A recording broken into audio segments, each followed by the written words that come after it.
Mastery of the skies doesn't come cheap. The F-35 Joint Strike Fighter is a highly diversified, fifth-generation tactical aircraft. But for $20 billion, you'd hope to come close.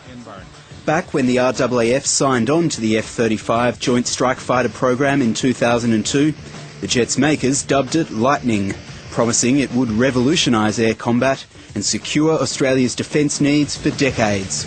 The F-35 displays its lethal spectrum of air superiority as the next generation fighter for America and its allies. But now an early review is in, and the JSF has been shot down. If Australia goes ahead with the Joint Strike Fighter purchase, the RAAF will be ineffective for the next 30 to 40 years. The Rand Corporation in the United States prepared an analysis of the JSF's ability to match rival Russian and Chinese jets in close-range combat. The results were damning. The report says the JSF is double inferior relative to modern Russian-Chinese fighter designs in visual range combat, and has inferior acceleration, inferior climb, inferior sustained turn capability. It concludes that the JSF can't turn, can't climb, can't run.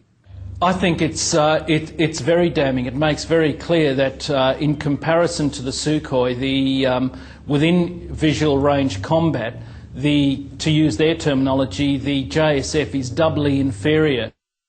The RAND analysis was prepared before a simulated wargame exercise called Pacific Vision that was held at a Hawaiian airbase in August. 5 Australian defence personnel took part in the exercise.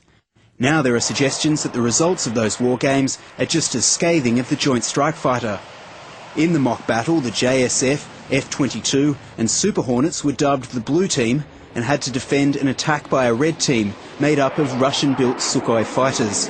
In late August, Peter Goon, who is in regular correspondence with Defence, wrote to the head of the Defence Material Organisation, Dr Steve Gumley, and the Defence Minister, saying that the results of Pacific Vision were disastrous for the JSF.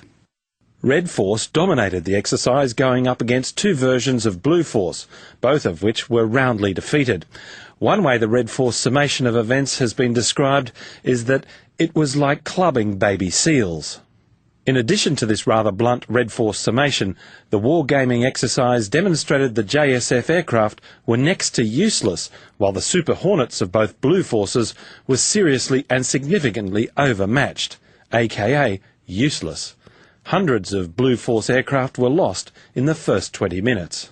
The JSF project is causing frustration in Air Force ranks.